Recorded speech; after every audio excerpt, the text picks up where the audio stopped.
because you're a hater little that's an incel living in your mom's basement. You've not achieved in your life. Like that fat Alex Jones down the road here. And by the way, I'm going to publish his address soon. Yeah, there it is, the gay ball. Oh, him. All that about no that guy. This dude hasn't lifted one of his fat sausage fingers in defense of this country. That guy. I'll admit it. My superpower is being honest. I'll eat your ass. I will. I will eat your ass. I will pick your ass up so fast, and I'll tell them, oh, I killed a cow out back, baby. I will eat your leftist ass like corn on the cob. Do you understand that? This crap. I'll barbecue your ass. Flat. I will eat you. I'll drink your blood. You understand that? I will hang your ass up and cut you into cutlets like a filet mignon and grill your ass. Let me tell you something right now. I swear to God, if it's the last thing I do, I'm gonna get my hands around your throat. Come on over here.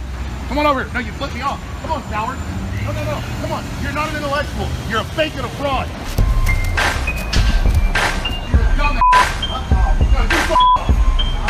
Hey, you. I will eat your ass.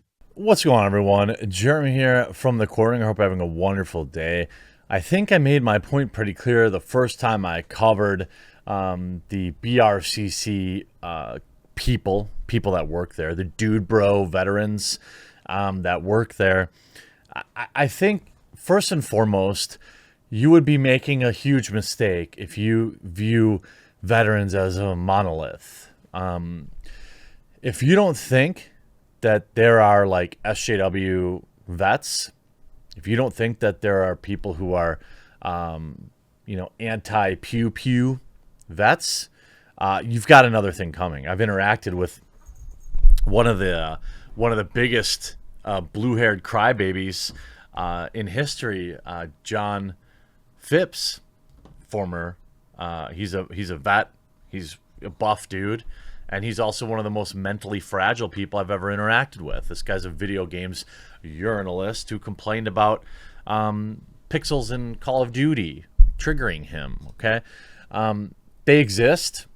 Now, I do think that the overwhelming majority of troops are not little delicate snowflakes who use terminology like incel to describe their haters. But the folks over at BRCC clearly have let the mask slip, and now these dudes go on a podcast and manage to make themselves look worse by literally saying that they're going to release Alex Jones's personal information. It wasn't like an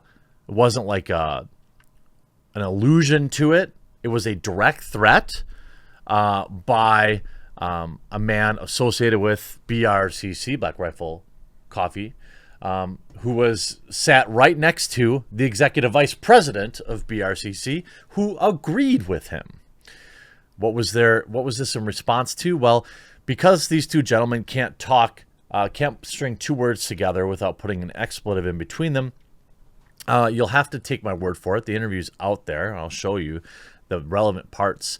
But essentially, they're talking about they got some mean messages from people back in September. I don't doubt that they took some heat back when they stood against a man's right to protect himself. It's not a good look for a company that preyed on conservatives and patriotism to get super rich. Wasn't a good look.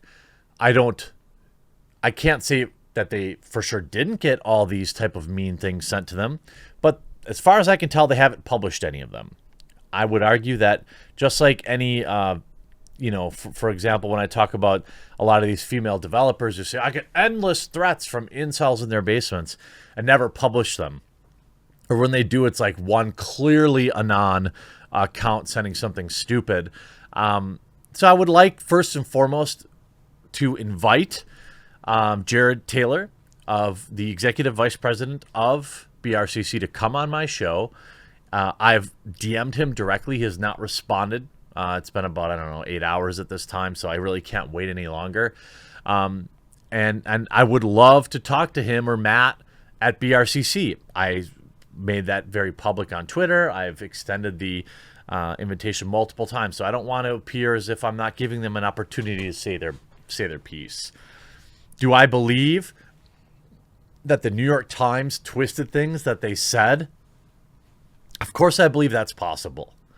But it seems like on their little redemption tour here, when they did their little softball interview with Dana Loesch, and now they went on the Drinkin' Bros, which is hosted by the former the former vice president of marketing for BRCC, Daniel Holloway, and obviously bringing on the executive vice president.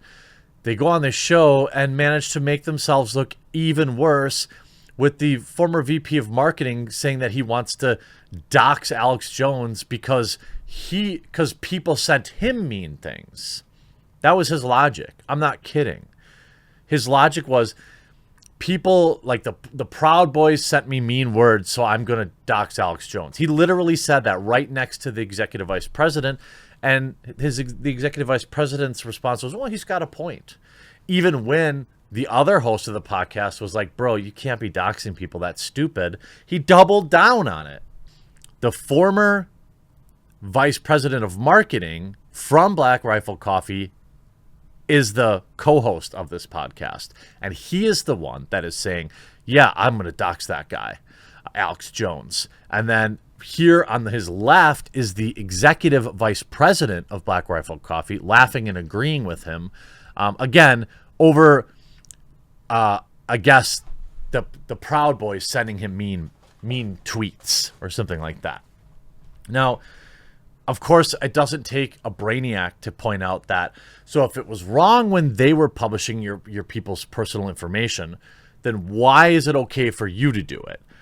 Their entire justification was, that these people were doxing our employees. Again, no evidence of that, not even a blurred out screenshot. But because of that, I'm going to dox Alex Jones, who had nothing to do with it. This guy on the right is he comes across as super soy. He's a buff guy. He probably handle himself just fine in a fight, but mentally he's weak. You don't hear a lot of conservatives calling their detractors incels, okay? But that's who this guy is. But let's just, and I apologize for some of the language here, but, these are vets, and so, I'll try to clean up what I can, but it's literally every other word. So this guy, again, VP of marketing for Black Rifle Coffee. This guy, executive vice president, Black Rifle Coffee. Now, he has recently left the company to focus on this terrible podcast, but these guys are very well connected. So let's hear what they have to say. Because you wanted it to be true, because you're a hater. Again, he's talking about people that didn't like the New York Times piece and were upset about it. This is his reaction, calling people, little bees and haters and incels. That's an incel living in I mean, you don't hear conservatives talking like that. You don't hear normal people in the center talking like that. You know who calls their haters incels? Blue-haired losers. That's just dye your hair blue already, bro. Basement you've not achieved in your life, and half of these, like that fat Alex Jones down the road here. And by the way, I'm going to publish his fucking address soon.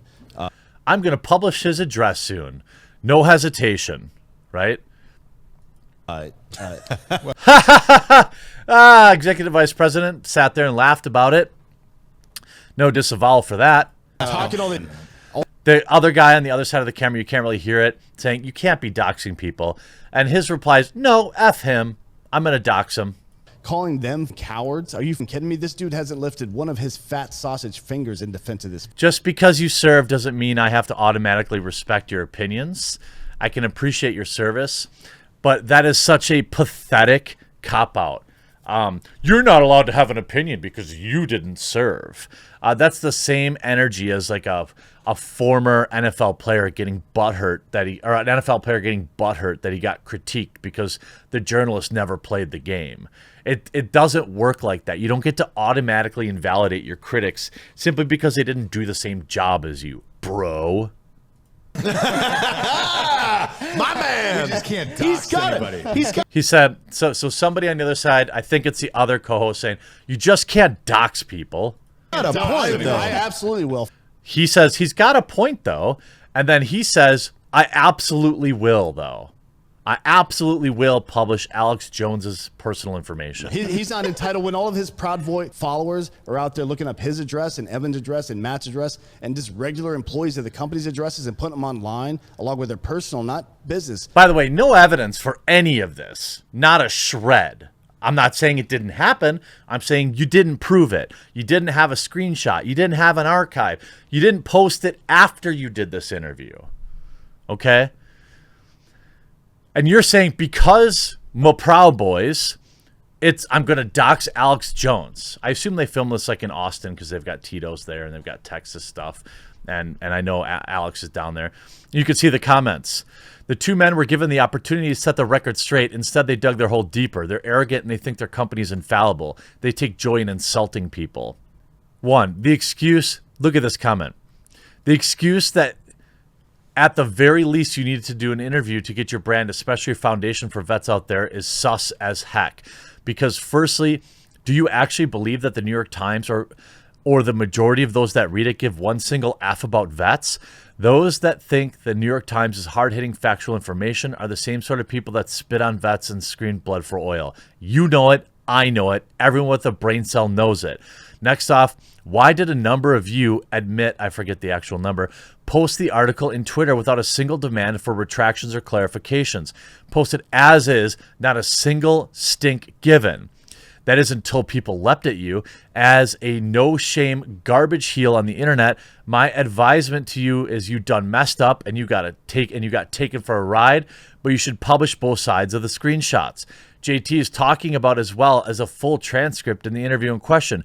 Transparency would be your friend in this regard, but there's a demand of retraction and clarification for statements made by the New York Times. If you had to, take them to court, because at a time like this, a number of people, despite them having no faith in the New York Times, have lost faith in your brand. Keep in mind that you guys wade into the culture war of your own volition. No one forced you to. So you need to make declarative statements on a few topics until you do so, and not in corpo speak. You will simply look like you were chasing a means to expand your market. And I'll leave it there because that's exactly what these clowns did. They're welcome to come on my show and prove me wrong, but this is the third time now that they've tried to clarify things and only double down more. I hope you enjoyed this video. We'll talk to you again real soon.